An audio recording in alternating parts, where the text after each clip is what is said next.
L'éducation, c'est un mot qu'on entend absolument partout, tout le temps. Mais en fait, dès qu'on y pense une seconde, on voit bien que c'est une expérience humaine fondamentale, non? Ah oui, tout à fait. On arrive au monde complètement démuni, vulnérable, et puis toute notre vie, on est pris dans ce mouvement. On apprend, on transmet, on est façonné, on façonne. C'est un cycle constant. C'est justement cette notion, ce concept énorme d'éducation qu'on va essayer d'explorer un peu aujourd'hui. On s'appuie pour ça sur un article assez stimulant de Saïd Dakar, Penser l'éducation à l'ère numérique. Il nous pousse à regarder un peu plus loin que les idées reçues. Oui, c'est une bonne base de réflexion. L'objectif, c'est de dépasser l'équation un peu facile, éducation égale école. On va essayer de comprendre ce que ce mot recouvre vraiment, en regardant ses racines, ses différentes dimensions, et puis son goal qui est crucial pour l'individu comme pour la société. Ok. Alors, on décortique ensemble ce concept essentiel. Allons-y. Commençons par la base. L'article de Dakar, il insiste sur un point de départ qui peut sembler évident, mais qui a des conséquences énormes. Notre vulnérabilité de départ. Pourquoi c'est si important pour comprendre ce qu'est l'éducation? C'est essentiel parce que ça ancre l'éducation dans notre condition humaine même, tu vois. Cette fragilité du bébé, son incapacité à survivre seul, ça crée un besoin absolu, celui d'être accompagné, pris en charge. Ah oui, l'éducation, dans son sens le plus premier, ça part de là. C'est ce processus d'aide pour permettre à l'individu de s'intégrer au monde, d'entrer en relation. Il faut transmettre ce qui a été accumulé avant, les gestes pour survivre, les codes sociaux, les outils, le langage, les valeurs.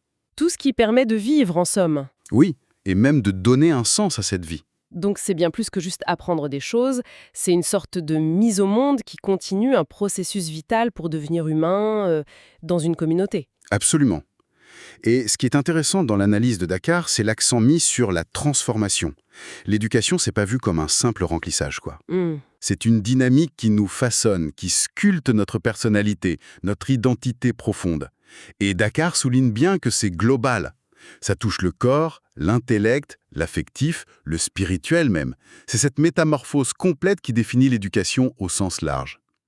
Et ça dépasse largement l'école, j'imagine. Ah oui, et de loin. On est éduqué par nos parents, nos copains, nos expériences, la culture autour. Partout, tout le temps. C'est une vision très englobante, effectivement. Pour essayer de mieux saisir ça, l'auteur nous propose un petit détour par l'étymologie. Apparemment, le mot éducation lui-même, il porte une sorte de tension interne assez fascinante. Tout à fait. Et c'est une excellente clé pour comprendre les différentes philosophies derrière les pratiques éducatives, en fait. Le mot vient du latin, bien sûr, et il y a surtout deux verbes qui sont à l'origine. Le premier, c'est éducere. Édoucérer. Ça veut dire quelque chose comme conduire hors d'eux, faire sortir. C'est ça. Précisément, éducere, c'est l'idée de tirer quelque chose de l'intérieur vers l'extérieur. Donc, dans cette optique, l'éducation, ça consiste à révéler le potentiel qui est déjà là, chez l'individu. D'accord. À l'aider à accoucher de lui-même, si on veut, à déployer ses talents, sa singularité. L'éducateur ici, il est plus un guide, un passeur. Hmm. Il aide l'autre à exprimer ce qu'il a en lui. C'est une vision qui met l'accent sur l'autonomie, le développement qui vient de l'intérieur. Intéressant, ça fait penser un peu à la maïeutique de Socrate, ce genre de choses. Mais il y a une autre racine alors. Oui, la deuxième, tout aussi importante, c'est éducar. Et là, le sens est différent. Éducar, ça signifie nourrir, élever, prendre soin. Nourrir. Donc là, on insiste plus sur ce qui vient de l'extérieur. Exactement. Avec éducere, on est dans l'idée d'une transmission, d'un apport de culture, de connaissances, de normes, de valeurs qui viennent de la société, de l'environnement nourricier. Ah oui, je vois. L'individu est vu comme ayant besoin d'être cultivé, façonné par son milieu pour bien s'intégrer, pour se développer. C'est une vision qui valorise plus l'héritage social, culturel, le rôle de la communauté. Ah, je vois bien la tension là. D'un côté, faire éclore ce qui est dedans, éducérer. De l'autre, apporter de l'extérieur pour façonner, éducarer. Est-ce que l'article dit qu'une vision est meilleure que l'autre ou c'est plus compliqué? Ce qui est passionnant et que l'article montre bien, c'est que cette dualité, c'est pas juste une anecdote historique pour linguistes, hein. Non, non, bien sûr. Elle est vraiment au cœur des débats pédagogiques, encore aujourd'hui. Est-ce qu'il faut privilégier les méthodes où l'enfant explore librement ou celles qui structurent beaucoup les apprentissages? mettre l'accent sur l'épanouissement perso ou sur l'acquisition d'un socle commun. C'est toujours d'actualité, en fait. Exactement, cette tension Edu-Tser, Edu-Carré. L'auteur Saïd Dakar, il semble suggérer qu'une bonne éducation, ça se trouve pas dans le choix exclusif de l'une ou l'autre voie, mais plutôt dans leur articulation. Un équilibre, quoi. Voilà, un équilibre dynamique. Il faut sans doute nourrir, éduquer l'esprit avec le meilleur de la culture humaine pour lui permettre de mieux éclore, éducer dans sa propre originalité. L'un n'empêche pas l'autre, idéalement il se renforce. Nourrir pour mieux faire éclore. J'aime bien cette idée d'équilibre. Alors, si on essaie de rassembler tout ça, comment on pourrait définir l'éducation de façon un peu plus complète, qui tienne compte de tout ça? Le texte de Dakar propose une définition qui essaie de saisir cette complexité. Il décrit l'éducation comme une interaction structurée qui vise le développement global de la personne.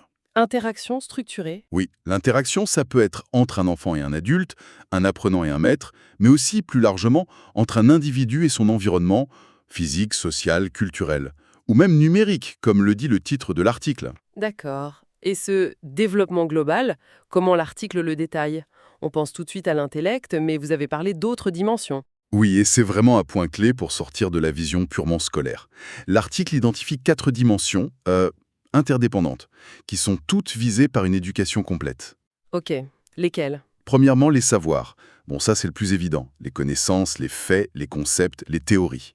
Comprendre le monde, quoi. Mhm. Deuxièmement, les savoir-faire. Là, on est dans l'action. Les compétences pratiques, les méthodes, les techniques. L'aptitude à utiliser les savoirs pour faire des choses, résoudre des problèmes, créer. Savoir lire, écrire, compter, mais aussi coder, cuisiner, argumenter. Très concret. Voilà. Troisièmement, les savoir-être. Ça, c'est plus subtil, mais essentiel. Ce sont les attitudes, les comportements, la façon d'être avec soi et avec les autres. L'empathie, le respect, la collaboration, la gestion des émotions, la persévérance, l'esprit critique. Tout ce qui est intelligence sociale et émotionnelle, en gros. D'accord. Très important ça. Et enfin, quatrièmement, les valeurs. L'éducation transmet aussi, consciemment ou pas, des valeurs. Les principes moraux, éthiques, sociaux, culturels qui guident nos choix, nos actions. La liberté, l'égalité, la solidarité, la responsabilité, le respect de l'environnement. Ça donne un cadre de sens à notre vie ensemble. Savoir, savoir-faire, savoir-être, valeur. C'est vrai que quand on les liste comme ça, on voit bien que réduire l'éducation juste au savoir académique, c'est vraiment réducteur. Ça donne une vision beaucoup plus holistique. Absolument. Et cette vision holistique, elle est essentielle pour comprendre le vrai rôle de l'éducation. Il ne s'agit pas juste d'amasser des connaissances pour un contrôle, hein. Non, c'est clair. C'est bien de former des personnes capables de comprendre le monde, d'y agir avec compétence, de vivre bien avec les autres et de s'orienter selon des principes réfléchis. C'est ce processus complexe qui assure la suite et l'évolution des sociétés. C'est, comme le suggère Dakar, le moteur de la transmission entre générations pour comprendre, habiter et peut-être transformer le monde. D'accord. Mais c'est vrai que dans la vie de tous les jours, on utilise souvent éducation, instruction, enseignement, un peu comme des synonymes.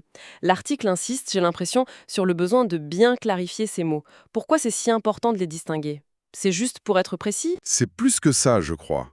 Clarifier ces termes, ça permet de mieux saisir les objectifs et la portée des différentes actions éducatives. Si on confond tout, on risque de ne pas être au clair sur ce qu'on attend de l'école, ou de la famille par exemple. Ah oui, d'accord. Le texte propose une sorte de hiérarchie assez utile. Au niveau le plus spécifique, il y a l'enseignement. Ça, c'est l'acte le plus concret, le plus volontaire. C'est la transmission méthodique de savoir ou de savoir-faire précis. Un exemple? Un prof qui explique la photosynthèse, un moniteur d'auto-école qui montre comment faire un créneau, un tuteur de stage qui apprend une technique. Tout ça, c'est de l'enseignement. C'est ciblé, intentionnel, souvent assez formel. Logique. C'est vraiment faire apprendre un truc précis. Et l'instruction alors, ça se situe où par rapport à ça? L'instruction, c'est un peu plus large. Le mot met l'accent sur l'acquisition des connaissances de base et le développement des capacités intellectuelles fondamentales. Apprendre à lire, écrire, compter, raisonner logiquement, structurer sa pensée. Les bases, quoi. Voilà, l'instruction, ça vise à outiller l'esprit, à lui donner les fondations pour pouvoir ensuite apprendre seul et comprendre des enseignements plus pointus. On parle souvent d'instruction publique obligatoire, par exemple. D'accord. Donc, enseignement pour le spécifique, instruction pour les fondations intellectuelles. Et l'éducation, c'est le grand chapeau qui recouvre tout ça. C'est exactement ça. L'éducation, c'est le terme le plus large, le concept parapluie. Elle inclut bien sûr l'instruction et l'enseignement, mais elle va bien au-delà. Comme on l'a vu avec les 4 dimensions, l'éducation vise la formation complète de la personne. Son intelligence, oui, mais aussi son caractère, sa sensibilité, sa morale, son rapport au corps, sa capacité à vivre en société. Donc on peut instruire sans forcément éduquer au sens large. Oui, on instruit un élève en lui apprenant l'histoire. On l'éduque en lui apprenant aussi le respect, le sens des responsabilités, la valeur du dialogue. L'article utilise une formule assez parlante, une sorte d'analogie pour bien fixer les choses. On enseigne une matière, on instruit un esprit et on éduque une personne. Ah oui, c'est bien résumé. On enseigne une matière, on instruit un esprit, on éduque une personne. Ouais, ça marque bien la différence de niveau. Et cette vision large de l'éducation, ça nous amène naturellement à sa dimension sociale. L'article de Dakar la présente comme un vrai pilier de la société. Pourquoi lui donner autant d'importance? Qu'est-ce qui s'écroulerait sans elle, concrètement? Imaginer un monde sans éducation, c'est presque la fin de l'humanité telle qu'on la connaît, non? Sans moyen de transmettre, chaque génération devrait tout réinventer. Le langage, la roue, le feu, les règles de vie. Le chaos total. Oui, le chaos et puis l'impossibilité de progresser. L'article met en avant 3 fonctions sociales essentielles qui font de l'éducation ce pilier indispensable. La première fonction, ce serait lié à la culture et au lien social, c'est ça? Oui, la première, c'est la transmission culturelle et la cohésion sociale. L'éducation, c'est le principal moyen pour une société de transmettre son patrimoine. Langue, histoire, savoir, art, tradition, valeurs. C'est cet héritage commun qui crée un sentiment d'appartenance, une identité collective. Mhm. Ça donne des références communes pour que les gens se comprennent, communiquent, vivent ensemble, de façon à peu près harmonieuse. Sans ça, la société se délite faute de ciment. Assurer la continuité et le vivre ensemble, c'est clair. Et la deuxième fonction majeure, La deuxième, tout aussi cruciale, c'est l'émancipation de l'individu. Ça, c'est un point très fort dans la pensée humaniste de l'éducation. En donnant accès au savoir, en développant l'esprit critique, en apprenant à raisonner, à argumenter, l'éducation libère. elle libère de quoi? Elle libère de l'ignorance qui rend dépendant, manipulable, elle libère des préjugés, des dogmes, elle permet à l'individu de comprendre le monde, sa place dedans, de faire des choix éclairés, de devenir autonome intellectuellement, moralement. C'est un levier puissant de liberté et d'égalité des chances. Ah oui, c'est fondamental. Et ça soulève d'ailleurs la question importante de l'accès juste à une éducation de qualité comme condition même de la démocratie. L'éducation comme outil de libération individuelle, c'est une perspective forte. Et la troisième fonction, elle est tournée vers l'avenir, j'imagine. Tout à fait. La troisième fonction essentielle, c'est la préparation de l'avenir. Une société, elle doit pas seulement transmettre son passé, mais aussi préparer ses membres pour les défis et les opportunités de demain. Logique. L'éducation vise donc à donner aux nouvelles générations les compétences, les connaissances, les capacités d'adaptation pour s'insérer dans un monde qui change tout le temps. Il faut former les futurs citoyens, travailleurs, innovateurs, capables de participer à la vie économique, sociale, politique, mais aussi d'anticiper et de relever les défis de demain, qu'ils soient écolos, techno, sociaux.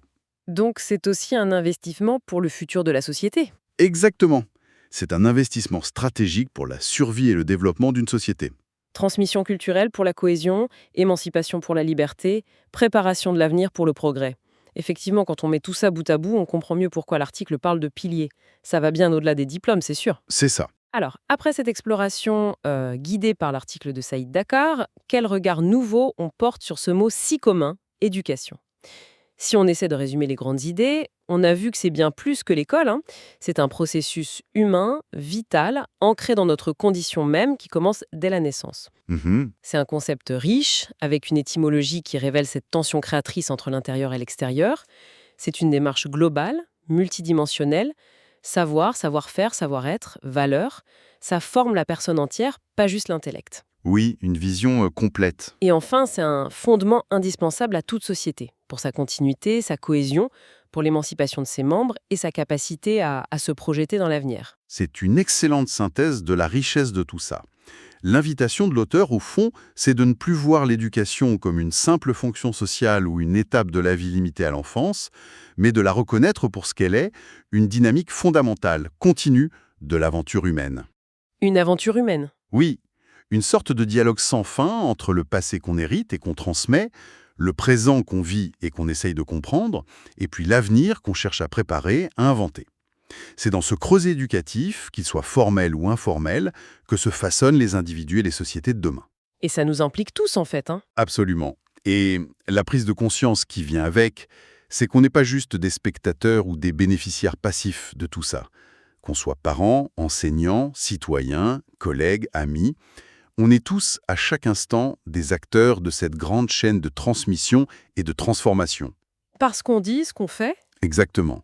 Par nos paroles, nos actes, nos choix, on participe, même modestement, à l'éducation des autres et à la nôtre propre. C'est un souffle continu. Et ça nous amène peut-être à une dernière question, une interrogation que l'article de Dakar ne pose pas comme ça noir sur blanc, mais qui émerge de toute cette réflexion. Si l'éducation a ce pouvoir énorme de modeler à la fois les destins individuels et l'avenir collectif, si c'est ce processus continu dont on fait tous partie, alors quelle responsabilité ça nous donne, à chacun, à notre niveau, dans la manière dont on participe à cette transmission et à cette transformation permanente ?